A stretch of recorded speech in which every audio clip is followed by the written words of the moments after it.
Mesdames, Mesdemoiselles et Messieurs, bienvenue dans ce nouveau numéro de 100% Challenge. Pour sa 5e saison, notre émission vous donne rendez-vous chaque semaine avec le monde des entreprises afin d'y découvrir leurs stratégies, les femmes et les hommes qui les font vivre, ainsi que leur savoir-faire. Aujourd'hui, notre grand reportage nous emmène à la découverte d'une entreprise dont les derniers développements démontrent l'importance grandissante de l'économie océanique à Maurice. Sapmer, c'est son nom, est devenu, 6 ans après son implantation, un acteur majeur de notre Seafood Hub, plus international que jamais. Créée à La Réunion en 1947, cette compagnie choisit Port-Louis pour traiter des thons qu'elle pêche dans l'océan Indien, avec des navires construits au Vietnam, près de la Chine, avant de les expédier chez ses clients japonais, américains et européens.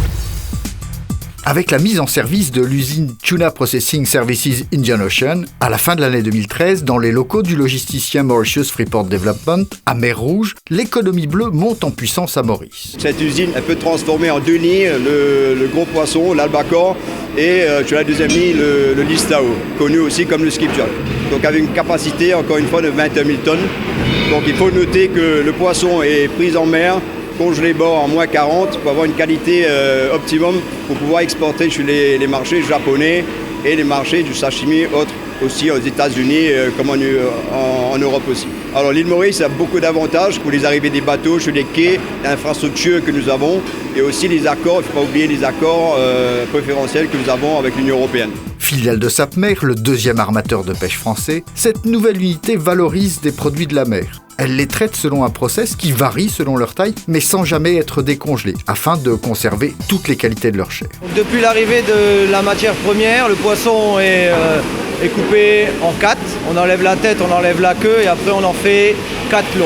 Une fois qu'il est découpé, on le pèle, soit manuellement, soit électriquement, dépendant de la taille du poisson. Donc sur le poisson de plus de 10 kg, on le fait manuellement. Sur le poisson en dessous de 10 kg, se fait électriquement. Une fois qu'il est pelé, qu'on a enlevé la peau et les arêtes, on enlève le muscle brun sur une peleuse électrique. Le gros poisson, on le grade. Sur une des longes du poisson, on coupe une tranchette et suivant la qualité de cette tranchette, on détermine la qualité du poisson. Chez TPS, en accord avec les clients, nous avons 3 grades de poisson, A, B et C. Et à la découpe de la tranchette, on va déterminer si on doit le mettre dans le grade A, dans le grade B ou dans le grade C. Une fois que ce process est fini, on le nettoie et on le met en carton simplement. Donc les coproduits sont envoyés vers une autre usine pour en faire de la farine animale.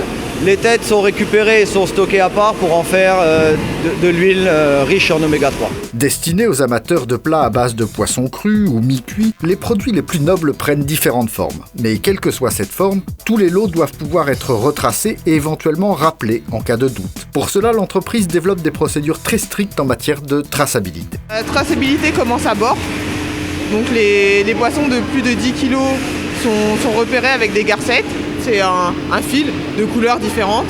Donc selon les coups de pêche, avec ce coup de pêche là, on remonte toute la chaîne. C'est-à-dire que quand le poisson arrive à l'usine, on sait quand il a été pêché, quel jour, quel bateau, peut-être même quelle heure. Et ça donne un numéro de lot qui est affiché sur l'étiquette. On exporte à la fois des longes, donc, qui est la découpe primaire. Ensuite, on fait des steaks, on fait aussi des portions. Donc c'est plus petit que des steaks. On fait des sakous, on fait des chutes, des sciures, maintenant des blocs et bientôt des steaks reconstitués. Afin de réduire au maximum le risque et offrir une garantie à ses clients, l'entreprise adopte les standards internationaux les plus rigoureux. Pour être sûr que ces normes sont respectées, la qualité est contrôlée en permanence. La qualité, pour le poisson, on contrôle le niveau de histamine et des métaux lourds.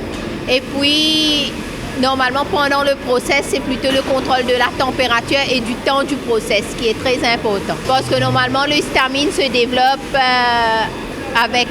quand la température monte, il y a un développement des toxines qui va créer des histamines qui peut être allergène. C'est un allergène qui peut causer des allergies dans les personnes. On contrôle systématiquement de très près la vitesse à laquelle on travaille le poisson. On fait comme si on s'assure qu'on ne perd pas. Le maximum de température qu'on peut perdre, c'est de 10 degrés pendant le process. Les échantillons sont faits toute la journée. On retient des échantillons pour envoyer à des laboratoires crédités par l'Union européenne.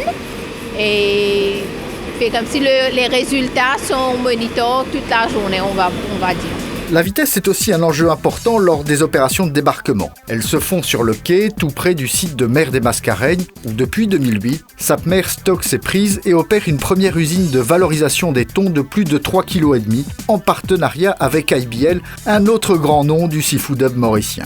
Le poisson est pêché dans les eaux de l'océan Indien et ça a été mis en saumure pour baisser la température du poisson, puis ramené dans les cales à moins 40, que nous avons 6 cales d'une capacité de 100 tonnes chacune. Et là, le débarquement se fait sur les quais de Froid des Mascareignes.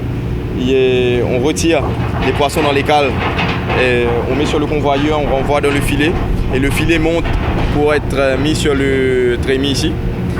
Tout va être déversé à l'intérieur dans une salle de tri et on va trier par espèce, par taille et par calibre, pesé et mis en chambre froide avant d'être ramené à l'usine pour process. Nous avons une équipe de à peu près 35 à 40 personnes qui sont mobilisées en période de débarque. Il y a les dockers, la logistique du tri, du stockage et mise en chambre froide. Ça va nous prendre à peu près 3-4 jours maximum. Au terme de leur escale, les 7 tonniers sonneurs de Sapmer et leurs équipages reprennent la mer pour des campagnes de pêche de 70 jours chacune. Ce tonnier, c'est un bateau de pêche, c'est exclusivement destiné à pêcher le thon, les espèces ciblées, l'albacore, le listao et le patudo. Après, la Sapmer a une différence vis-à-vis des tonniers classiques, c'est qu'on met le poisson à moins 40 une fois qu'on les a mis en saumure dans un laps de temps assez court. On les transfère dans les cales à l'avant sur du moins 40. Sur les tonniers, les tonniers classiques, on est 10 officiers, 23 marins, ce qui prend le nombre de 33 marins à bord, et 5 militaires pour la protection à cause de la piraterie en océan Indien. L'océan Indien, un espace maritime immense dans lequel l'entreprise réunionnaise évolue comme un poisson dans l'eau. Et pas seulement sur la partie occidentale, où travaillent les équipages de ses navires et les équipes de ses usines. À l'autre bout de l'océan, près de la Chine, Sapmer confie la construction de ses navires à une filiale des chantiers navals français Piriou, basée au Vietnam. Il était nécessaire d'avoir les coûts les plus compétitifs possibles sur la construction de ces navires, puisque nous sommes dans un marché mondial où la compétition est sévère et où des productions tonnières asiatiques sont présentes sur tous les marchés. Donc nous devions être plus compétitifs en innovant et en ayant des outils performants. Donc il fallait trouver des chantiers mieux-disants, tant en termes de prix, mais aussi et surtout respecter une certaine qualité que nous voulions.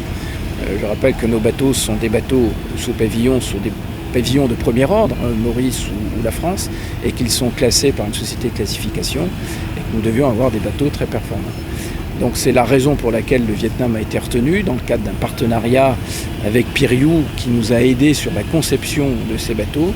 Et nous travaillons, c'est un travail maintenant riche de plus de 5 ans d'expérience qui nous permet d'affiner, de modifier et de faire évoluer cette flotte tonnière. Une flotte dont le dernier élément a été baptisé à la fin de l'année dernière par Catherine Gris, qui n'est autre que la directrice éditoriale de 100% Challenge. Un moment qu'il fallait forcément immortaliser. Nous terminons avec la mise en service du Belle-Île, une série de 7 navires totalement identiques, à l'exception de la propulsion des 2 derniers, qui présentent déjà des innovations en termes technologiques et de respect de l'environnement. Donc le Belle-Île marque la fin de cette première série qui augurera d'une nouvelle commande de futurs navires plus performants et plus économiques.